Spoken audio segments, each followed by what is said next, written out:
Assalamu alaikum. Good morning, fellow Gambians. Namobe konton al tola na al konton dimala. Greetings to everyone. I just want to shed light on the sacking of journalist Ebrima Jarra of King FM. Lafita min diamula dro wolomu Ebrima Jarra of King FM. Nga jele ni watin kono ko ya bayala do ko le King FM. Nga jele mo jama be in solidarity ala bayoto because hadama dingo ibe do ko la dami inyanta ka garanti o soto jele yo bari lafita nga nyo hakilo bulandi nyim nyanta kala gambiano be an eye opinality meta baken kanyin diam andung ngajelen na sister tambedu fenke is it fanta akanyin diamu bake about Gambianolu la condition do kudulalto ajarato aminata ba nge kontom bake akadiamu bake Mrs. Tambedu inumbara okay Ebrima Jarra bay ikoya bay King FM simply because a general meeting le soto so I concern it and the kaitandiko puru ye la salary increase.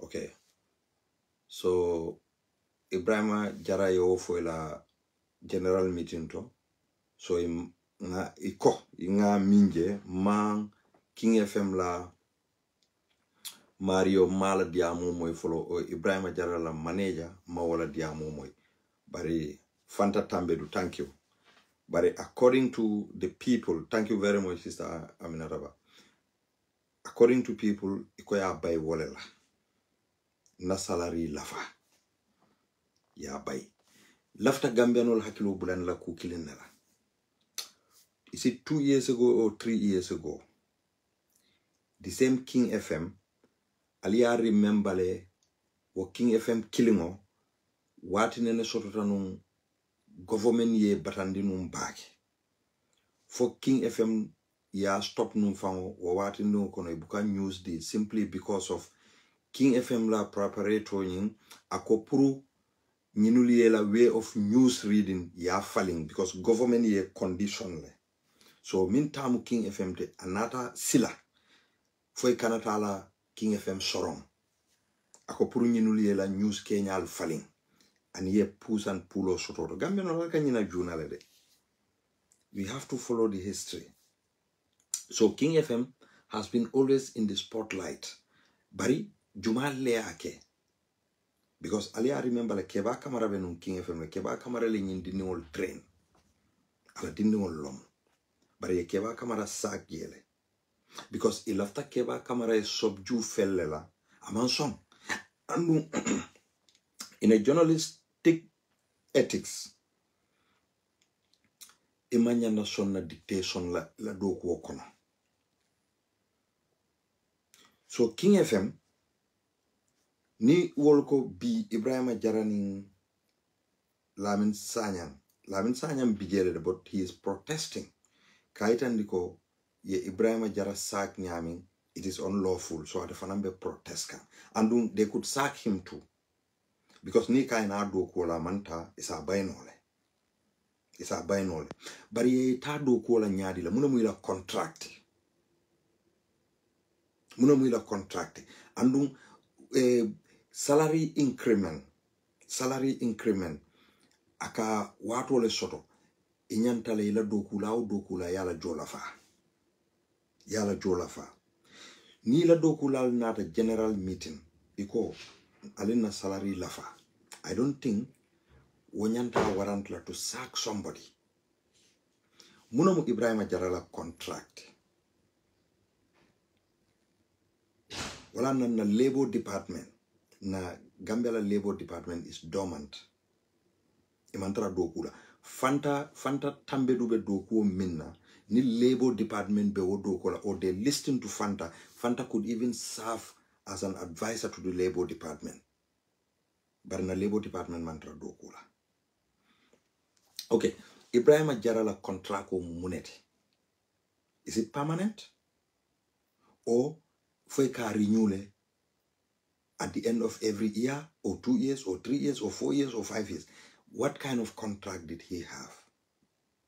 Bangalonko anala loyal be ol diamulal, but it is necessary pro molminul fanal ba diamu kan ya long. What kind of contract he has? What kind of contract? Okay. Nala contract ko mu permanent contract lati. Ya sak. How many years let's serve in King FM? How many years let's serve in King FM?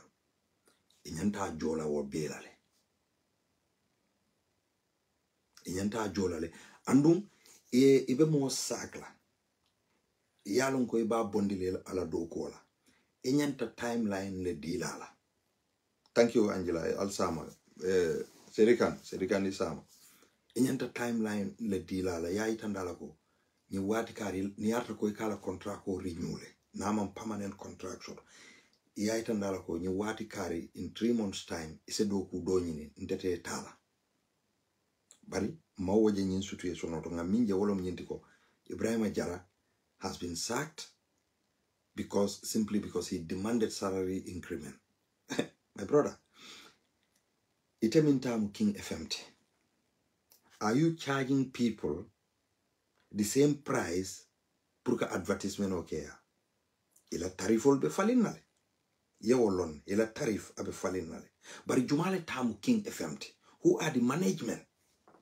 Because at the no one person la decision I guess. One person la decision kafoko na baile. Maybe King FM they got a board of directors.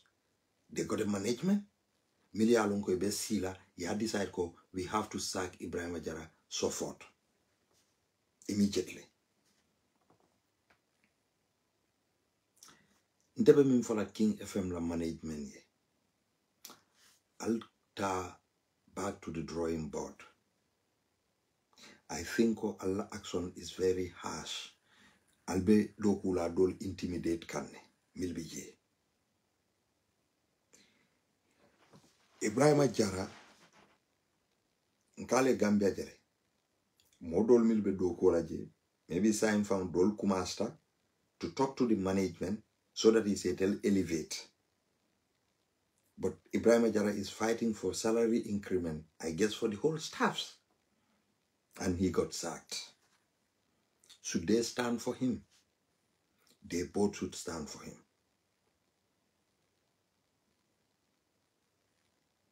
They all should stand for him. The whole radio from Watchmano, Ibenyanta Itanla management look, is because of us. Ila radio be yeleka. Yes, we earn our living here, but we need to be respected. Ibele nyanta sila mokana la doko. And recently, King FM Felenti, Imantra broadcasting kekan. People are missing Ebrima Jarra and Lamin Sanya already. I can see ko Lamin Sanyang and Ebrima Jarra, they build a relationship very close to each other. So Lamin Sanyang is in a funny situation. He has a family, he needs to work to earn a living. But Hajiko, out of respect and integrity, it could be called Munamu Ebrima Jarra la position. Is he only a news reader? Is he only a journalist? Mol malo ila organization okono for Ebrima Jarra lo mu ila diamulati. Nobody knows.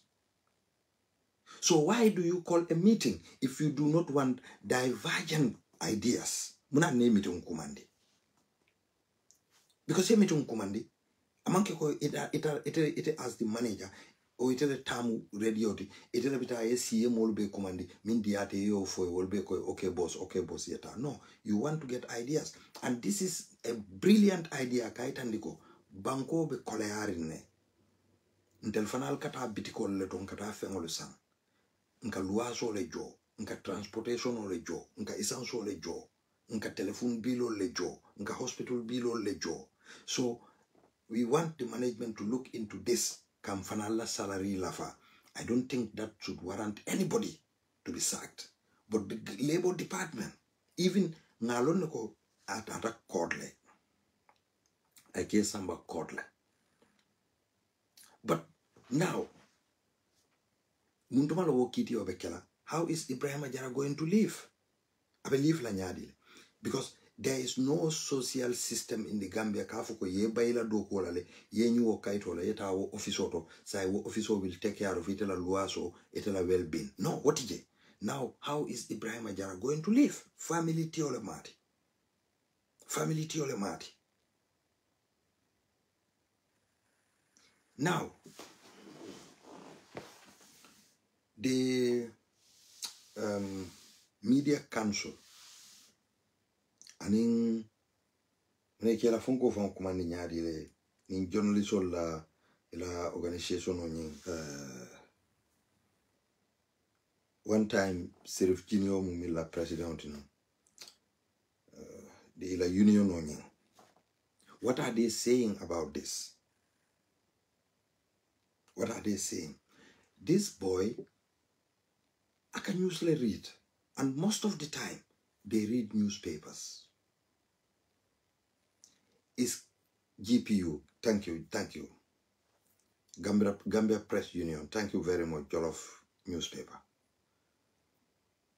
GPU, munamuila position in this. What is their position in this? You see, Lamin Jarra can news read le, ani Ebrima Jarra can news read le, ntefanga buka dianye, wati dolu. Because not every news, you will like every news. Are these people under threat? Is it that King FM is under threat? Because mbenga jejan government kafoko King FM can news read nyami. E kafu mandinga kanole toka bondi from English to Mandinka. So ibukela kumala faje. King FM fangola news min ikake. Ye mune for Gambia because ni news Gambia benga aloneko if you near fake news for you got a penalty for that. So this nina nyanta kabo ite moltala do kola you enslave them. Brother Esa e being a contom back. Ite moltala do kola ye put under hostage. They would not speak. They would not be free. Well, you see, Gambia ntelu need to reform la back in that country. Be reason for lale. Ni alkana mira kombe political laja. You see, let me tell you, we need a very good president. Mimman tambatandila. Kananang kata loan bal tanang kung kata silo le dogu, kung kata bridgeol le dogu. Gambia need to minna follow all reformed. We need a good laws. Need a good laws like la wo banko kan. Ibaje lako nse bridgeol law, accountability and transparency seke. Kickback te sotola. Ala jube nsilol mil pedo kuta Gambia. They are wonderful. We need roads. It's part of development. But I'll tell journalists all found and everybody jumale nene nsilol la audit report oje. Why the audit reports are not out? Because the system is bad. Yin system ole atina doku dula doku lalu man garantino ila doku dulalto. They could be sacked anytime. Even doing their job perfectly. Delta bias like Afoko, yes, Nilu ikanale, eka news for no wanted. They are working. They need to put a food on the table. They need to put the food on the table. And mol nyanta lola nyoele, all the journalists, minul bebe Gambia. I know, in fact, maybe they are now looking to replace Ebrima Jarra. And they will be skeptical whether Lamin Sanyang will come back. And as ikeno, Ebrima Jarra and Lamin Sanyang fana dula doye la fi wolo la purketa. But what I'm going to tell them, ko munoma la contract. Yes, contract is aka variously. Ini mo katara doku la kiline alla contract e difa. Al baby doku killing la alla contract ko le fata. Even alla jol fanka fata. Well, so bari afutata tembele to sign thing Ebrima Jarra la contract ko nyanta lonna, which I believe ko ala loyally o lonne. So wala nango final contract is temporal or permanent. And it a more jubela no drone one out of nowhere ikoya sag do kolale. No. Look, inyanta folale ko. Okay, Ebrima. At this moment, in the salary increment of Kelonora. But niatara ko, ete a feel ko ela jo nyanta la falala or you cannot continue to work with this company, then we will give you the opportunity from now against 3 months, from now against 6 months, you can look near Filco, you will stay under the same condition, then you stay, we will continue working, but need to stay in the same condition, then after 3 months, we pay you off, then you go. They should pay him off. How many years I mune keje, I sanji jelle keje, they should pay him off. Inyanta jolale. Inyanta kajo. Andun sign social te Gambia. Niya jo kodola. Maybe now 3 years like they or 5 years, for example. You go, okay, we're going to give him, let's say, $150,000, for example. $150,000. Ube munekela no Ebrima Jarra in Gambia. Nothing absolutely. Nothing absolutely. Or, for suspend, we will be paying you half salary for janning nila case nyimbe ban. Nobody knows. So ntebe min fala King FM. King FM, the management need to come out. Are they under pressure? Are they under pressure? Where is this pressure coming from? Who is pressurizing them? Who is telling them to sack these 2 people?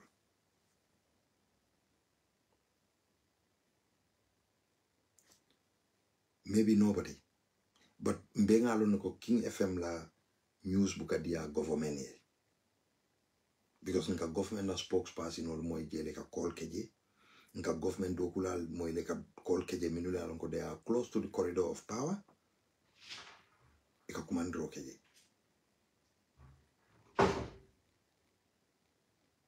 So Otto, ntepe minfola, let them go back. You see. You see. Yela call revive mantra is mantra dictatorship kono je. When we are talking about the government is bad. But what about the other organizations? Look, the media house. How can you just sack somebody just like that? And ya feel because intelo tam. Baribe do kola luale koto. Gambia need better reform. This is why we need a better leader. We don't need a leader mi alongo abinala be kodole dila tella to promote him. No. System woni na bede ara ite fongo ka hanyila do kula le ka guarantee le. Ika guarantee le. System ole nyanta ka bede ha ite na alon no be mune kenola. Journalist olu albele nyanta lola in solidarity to this. Andum ntepe mi fola molie. Niko people should boycott King FM. There are other people working there. Was it a downfall to Nole? And the other people might not, they might all be jobless.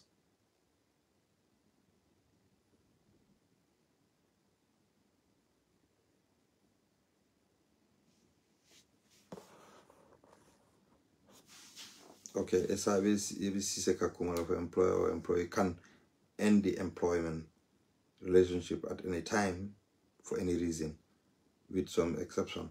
This means either parties can terminate the relationship within notice of jurisdiction, as long as the termination is not for an illegal reason. Okay, good reason, good. Thank you, Esa. Thank you.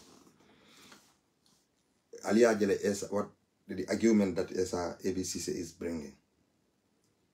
Ete doku tiyo, and doku la. I'll say agreement o kenole. I'll say agreement o kenole. Ni lafita wala tina ngafo nunjanko. Anyanta fola eleko. Okay. Ntelmantra salary la fala sign because financially maybe na finance, yeah, because general meeting law their financial report must come. The financial report on yantana. So ni obviously ni Jarra ya jeko radio na financing abe jikan dumale. Maybe he might consider not taking increment of salary. So I found okay, and say okay in due course. And say okay no in due course. But Jarra fana right shotole. Who is taking care of their medical bill?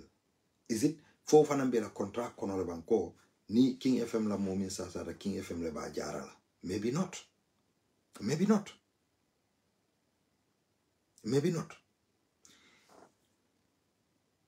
Muna la benefit at King FM. Eka clothing allowance sotoleba. Eka transport allowance sotoleba. Eka risk allowance sotoleba.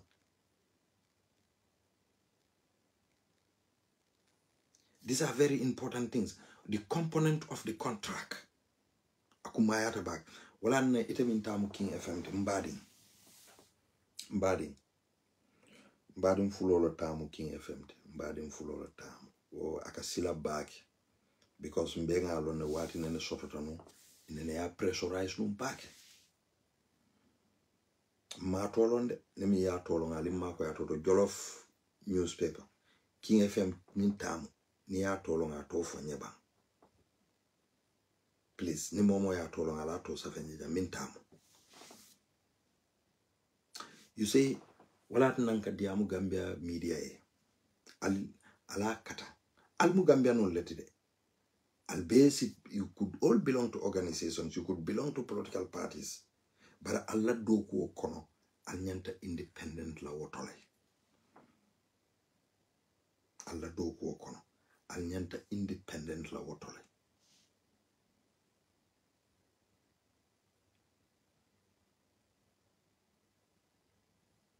Because wole be bunya di la al telephone la. Wole be respect di la Allah doku okono. And definitely amanke ko people admire Ebrima Jarra ning bari la news Kenya. Nko hanin defa watol ni en telephone ma aka kuyanyele la news ka kuyanyele wato. But news be wala nyam. You cannot like every news. Wala ne ko news. Yaje good news wala yalo parolo retan ako. Yeah, but there are good news also. Not always bad news. And it's true. There are but good news, people don't have interest in that. Wala tina journalists or nal kela ila headline capture njube. Journalists all say it's a fintinole headline back at on because they want people to buy or listen to their news or to buy the newspaper. Wala na headline or more fancy quality, how to attract people. How to attract people. And ninyi nulbe news fenkela, ninyi nulbe news fola. Alkajele ka kenyami. So ila news kamol attract le. It attracts people. Pour molia la moy. Akamol attract le. And let me tell you one thing. Yalong Gambia. Ni nyimfo safu ba but alungana politiko kenyinto. How do we know? This is what they will say.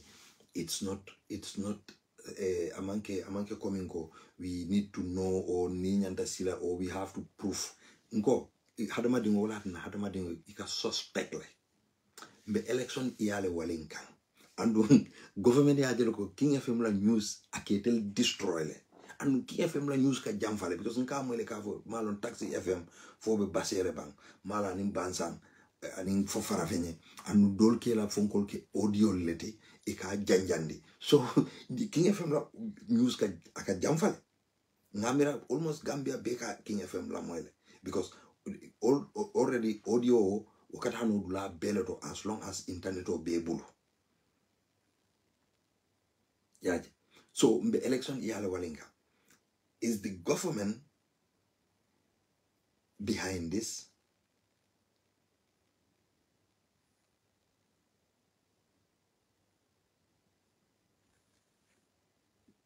That's very true, Esa. Okay, mom, they exploit kind of because na workers na Fonko labor department is very weak, very weak. Yeah. Alaji Dauda Seka. Okay. Alaji Dauda Seka. Okay.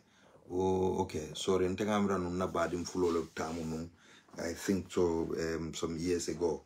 But I'm a fuller. Well, I'm the tribe don't follow, but I could talk about my own. So it's I don't think Mobo Jara Komenko. It's been but coming preso bonandami. The root of the main cartina. Most of the journalists, Alajube, Fenke, well, Swansea Dabo. Is it Babkar? Is it Babkar? Umar or Momo Dabo? This Dabo journalist, investigative journalist on Ngamira science I know Ahmad Babo ta silan la kaba sambala kitiolela. But Hansa and Ahmad Babo to kama samba kitio. You see, it can threat sifal like so that some of the journalists will be afraid. And when journalists here be Mustafa Dab. Journalist Solu, Alajube like Palestine B. Israel ke bomble anyhow. How are we seeing it? How are we knowing the news? Alialne journalists jelle fataje just to get news for the people.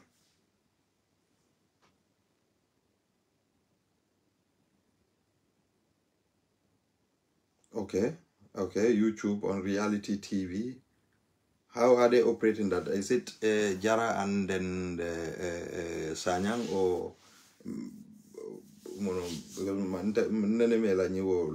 reality TV on YouTube? For after nga subscribe malo, but yalo mu private let. Now they're going to the more they got viewers. A little money will that guarantee ko obekela no normal phone quality like doko minna? It is different. It's okay no privately they could do that, but minyanta kakeja wolom nyintiko we should stand for the truth. Alenkana jube ko dronko ye sakle mbe nyinul fanal victimize la no. Let us try and then establish what the truth is first. What the truth is? Okay. What the truth is, then no tonya lonta. I know the sacking actually itolola mo kuntorkiala contract ko terminate. War is wrong. Totally. War rontale dulabe. War rontale. War is totally wrong. Actually. Sakufang na salary lafa. Moro. Ni Mr. Seka letamu. Mr. Seka. Kuno ika advertisement o ni mo lafta advertisement keleya. Alafta announcement keleya. Ika charge no minna kuno. Animbi imang kikilende. Ika invoice o minki. Hani ya roko alka negotiate. But it's different. By force ika increment like because nobody will establish a business to be lost. You can have profit for you to be lost in your business. No, you want to establish a business to gain a profit. Obviously. So Ebrima Jarra, Ntenga Miracle, he got it right to demand ko ba nyilla do ko ma easy de can you read can translate from a newspaper maninga kangoto wala surwa kangoto wala jola kangoto wala fula kangoto amanke kucha hanti de amanke kucha hanti so ni be wala enyante motivate la enyante respect la. Okay, thank you Serikan. After I will check it. Thank you very much. Thank you.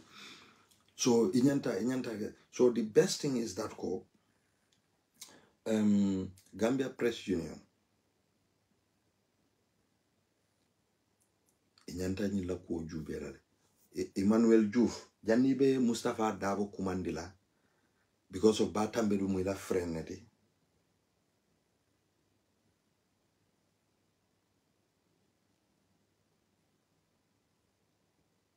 Okay. Thank you very much, Jollof Newspaper. You see, Jollof Newspaper can mean for them. And I could buy that. Wala nankale ko forward dam malo pa. Is it only salary increment? Because general meeting less sort of. It could be ko Jarra could be fatelo mwila PROT or iafoko okay. Now the meeting AOB. So he could stand and then say atafana ya feel ko institution oni mune mwila elapsed mune need ka develop and ya feel ko elacta mune mule. So Jollof Newspaper can mean for them is very important.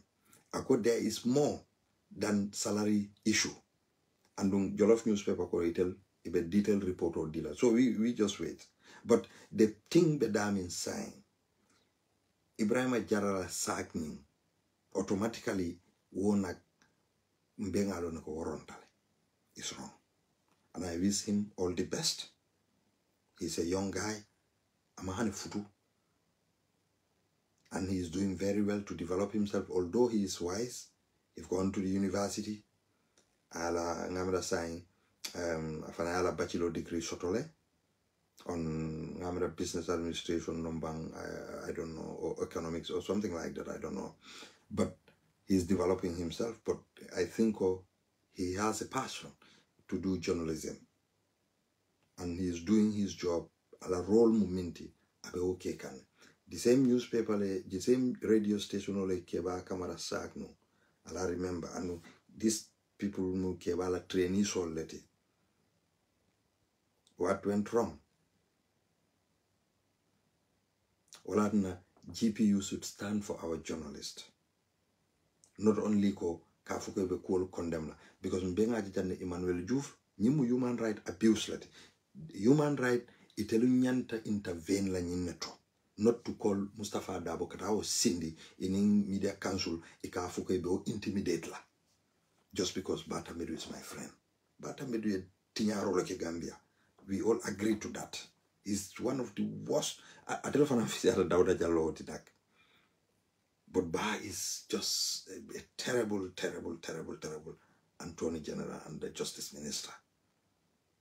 Terrible one. Nimbe Tonya Afola. So if Mustafa Dabo did a good job, Ba fintidanga jele adiamuta kujama la koha Mustafa man time diatela. For Mustafa nyanta time dile. Why you were not transparent to Gambians? You're supposed to be transparent to Gambia. You've served that office. You shouldn't wait until reports are out. Time no. You should go. You should come out. No, yet transparent to the Gambians. What you supposed to do? Mustafa was doing that for you. So we will say, well, at now Mustafa la fundraising.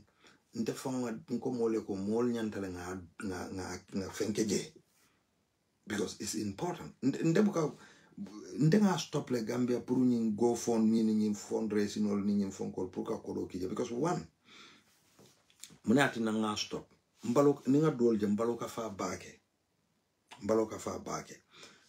I feel bad mbuka si no bari yalge ni lafita ko falin sometimes you have to go through rough way alena learn to the smooth way ala jube Gambia na phone call na ikaje na community to diaspora call ka kodo fay nyoka e ka silol doku diaspora kolka kodo fay nyoka ika boholosi diaspora kolka kodo fay nyoka ika solar light hole ke dulalto, which is the job of the government and the local government. Saying intelka budget o mindi mansa kundala at the National Assembly. Imagine itelka kodo ta yake la pocket money because ika follow go when we don't do, the community will do. This is good. Ila community to ite ila blow ila jibokono ali clean water dila puriyami, you feel happy. But this is the job of the government. So you are doing the job of intelsa mansakunda mako no minto wala mnyindiko mansakunda sa fono like okay, we want lafta nyine kela at this area, so ni momo ya lonko you want to invest and have a share on it, then the diaspora people could invest their money. At least it's the employment keno je se more employ no if an alpha will say fensoto no community se fensoto. But you want to wale na yake and maintenance wang bukana ake ukuola na tinyata few months waka beka tinyale fang. So wala nantenga wale juyenko akole atale nak. But for manyana na mol understanding dila no nyina ko amanke ko diaspora la nyanta nyinkelale mansakunda la nyanta kake so that na mol se mansakunda kumas eke scrutinize para jube Gambia no minul be Gambia ni mansakunda kuona re ka fole yalo mansa moni mansa buka kele no, they don't understand ko wo mansa e wo fa no min fango du itele ya sangaye. People don't understand all these things. So sometimes we have to go through the rough way. But feofendro ngwalanga go phone mike yalo na kabiloto nyanta silo do kula jele nyanta no nyan lafta silo do kula al proposalo dada aliaki local council al ko delde na ma fawala mbuka jiosoro wala na silo betenne. So lafita prali mako ali na silo dada ndel fanala nga domande min soton sa ala falu kam ngal mako alni esi alni akaja, then they will go ye project ni njube ni project ko ni njube abe ala cost be kala monet ni atra lesse 10 million andum altel minul be diaspora ali a feel ko o 10 million no maybe nsa kenole, but now sign area council kale ko anyway 10 million lom barim telu de sign thing wo tembulu nse 5 million o kenole alfanal ko okay nale 5 million o ken telefonal be 5 million o kelale barim be lafla minna wolom accountability and transparency. So ali a join in hand ali e makoy woman bad paral bal fon batan al ngata nga jana fenketen diaspora be ñoo commande la jang ikamunta ko ntel ni nga na salary soto don nyantala nga landi nga kude landi nga bebula embloko kono okay tumanna VDC woltalo nyinti ñoomi VDC woltalo nyinti fenge VDC wolta itala bilo dun jang altel mo kilon la kasi Gambia al ka fuka be tuabdu sanji jol amam fam fem fam keno ja baral nyinata ko tumanna VDC akala kodo kije ñoomi VDC akala kodo kije farafenye VDC akala kodo kije no do bital loptana ala kodo kije because I beka ke go from me lati alsinan ke mo furin bad. So we need to think about this GoFundMe day. Ndega stop le honestly nimbe kodo kila moye mbe mako la privately mbe mako la lillahi ala bari nyanda ko kodo ke kuto mi yalon ko bimbe kala mo be sama nafati, not an individual nafa wole kumayata. So imagine bi mbebe Ebrima Jarra ko fight ka hani science ni modoli ni modo se finti nole ako alnga GoFundMe ke Ebrima Jarra that will damage ala case de mbo folali wobala case damage la because munomu it will weaken everything because he has a source of income. But Ebrima Jarra is trying pour tonyale sabati all the employees mobe guarantee yalon ko yes yen employ le andum manyana silala ko bi insinano rek yem baydo ko la no wo manyana ke is totally wrong. It's totally wrong. So I believe ko Jollof tuto be Jollof newspaper be min kekan ka simfalu taka kiskisiro ke ka cool bondi na Gambia nole. We should thank them for that. We should thank them for that. So bari Gambia Labor Department na Gambia ma reform soto wala na Gambia ni mistake ta nkali ajale. We had an information minister mi yalon ko ate atla balwo be mu fanya folet ulia dron kunu ngamo ya ko Peter Gomez ko. Not all the travels by the ministers are paid by the taxpayers. Wallahi nyinyo wulo man siya dunia fonko hani ya trako ni bitala UN for example wala ye invite kuto mi yalon ko organization ole la hotel and everything be job, they still receive their per diem. Akoy buka per diem receive. Sign investigative journalist. Wala amanya na kelorifa. The journalist should go to the accountant general's office. Yinyin karoke. Alka government civil servant tool. Ibuka per diem sort of trip jumaleto. Let them show you. Ye statistical itandal. Wallahi Ismaila Sisa. La hawla wala quwwata illa billah wala tin Ismaila nyanta hakilotu la andaka hakilotu bake wala na Gambia wala na altel journalist alim be ngala nyoka nyim PYFC bari yalo wolte journalist wol mu fogole media household mil bebe Gambia alinga do kwoke for a better Gambia ma fale la mo kande baral almu Gambia no you all got your voters card. I'll be all the voters card sotol. Nalbe kada marse kilon. Nalbe kada lockdown kilon leto. Nalbe kada transportation kilon leto. You all know what to do. But mimbe je wolom nyindiko. Alikana molu filindi. Altonyafo. Right? Wole kumayata. So ntebe mimfola. I am totally in solidarity with Jarra. And I want ye action ta nyin kwoto. Andung ala siyo suokono. He should be paid. Inyanda jolale. And hence akaya sakle a service min bekeje it should be paid with his allowances because malo for a risk allowance odial for a health allowance odial for a clothing allowance odial maybe fun is a some of the allowances will also kuntunole for like risk allowance and in clothing allowance nika odi but health inyanta ajola wala hani sai ni atre akwa akasoto and inyanta fanang yala salary hani be half salary le dila la follow until jani ila kitio nyumbe ban but he should be paid so nte nyino muntala kumode and bafola jareko let him focus. I action minta is a good way. He want to go to court pour court ya tonya sabatindi which is a good way. He did wonders and mol nyanta example si fa le settler bar ngalonko na sister Fanta Tambedu he will find out muneketa and then she will come and then because Nimatela domain lati. She's doing very well on that. And almanyana dananyana. You go to Gimpex, there are a lot of Gambians working in Gimpex. Minule alonko ila doku man guarantee ibeka kodi kende soto ika doku ke bring somanda for suto. Gambiano lomnyilti. Indiano ribe joyandila.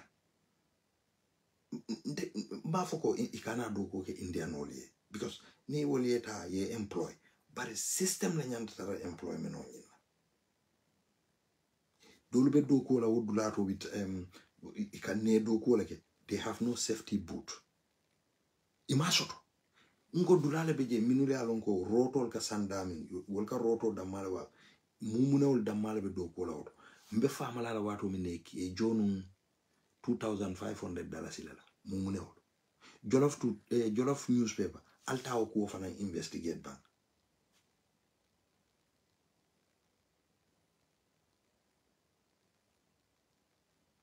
Thank you, Usman.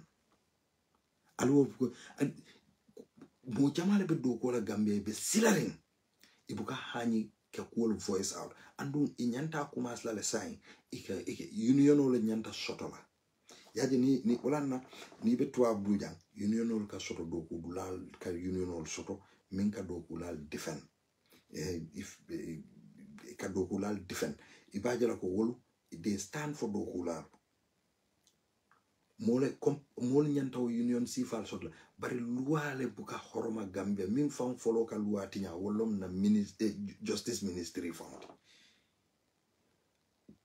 you know so Jarra focus yela case ni poshu and ya make sure ko you know ye focus back dal ha so lafta nyine fola kaitandiko it is important ngalo muno mala contract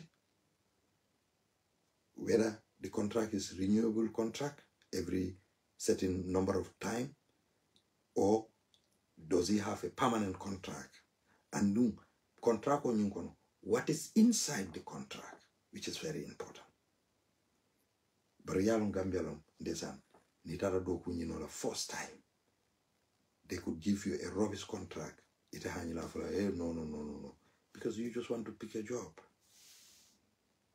You just want to pick a job. So ngal tentu ngal jay bake. Jere nge kontom bage karisa ngal be kontom. Thank you very much. Esa ABC se di kanwolu Usman Baro ngal be kontom bake. Jollof newspaper nge kontom bake and thank you very much for those brilliant and then the valuable information yadi. So we are all looking forward la findings to see what is definitely inside the contract and outside the contract and what went wrong for a sonko lekeba for kelo leketa jeba for muneketa because na salary lafa yembai what happened it's very important what happened wakumaya tabaki ala baraka thank you.